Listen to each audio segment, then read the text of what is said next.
आज राज्य स्तरीय सुरभि समारोह उपस्थित थिबा मो ओडिशार समस्त गुरु गुरुजन एवं स्नेहर भाई और भौणी को मोर जोड़ा हस्तर प्रणाम। आमे माँ बिरजा पीठ जाजपुर जिलार ओडिशा आदर्श विद्यालय रसुलपुर छात्र छात्री माने आरंभ करने को जाऊँ आमर सांस्कृतिक कार्यक्रम जार विषय वस्तु रही लोककला और समृद्ध ओडिशा। लोककला लोक जीवन अनुभूति संपन्न होता है।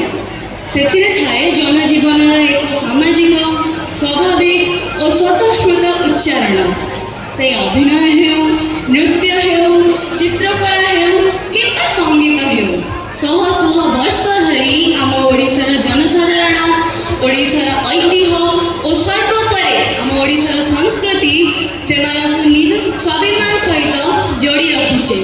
से केवल जीवन बंचती नहीं जीवन को एक सुंदर कलात्मक एक सुकुमार अर्थ प्रदान करती। आमे ओडिया आम जगन्नाथ को नहीं आम संस्कृति चारुकला और सूक्ष्म कारुकार्य पूर्ण आमर ही उत्कल भूमि जड़े खांटी ओडियन हिसाब से गर्व करे मो ओडिशार लोककला और संस्कृति को नहीं। तेणु विलंब न करी आसंतु आरंभ करबा आमर आजिर कार्यक्रम।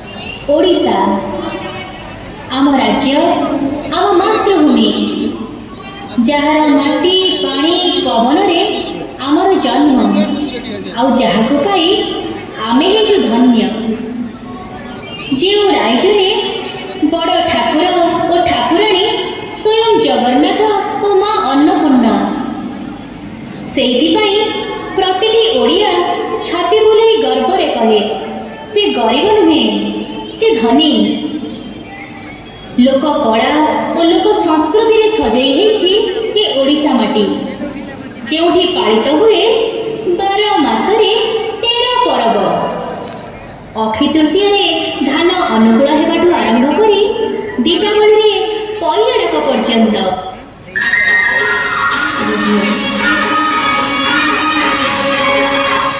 केते जानी जात्रा तो केते पिठापଣା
ସୂର୍ଯ୍ୟ ଉଇଁଲେ ନାଚେ ମୟୂର ସାଗର ଝର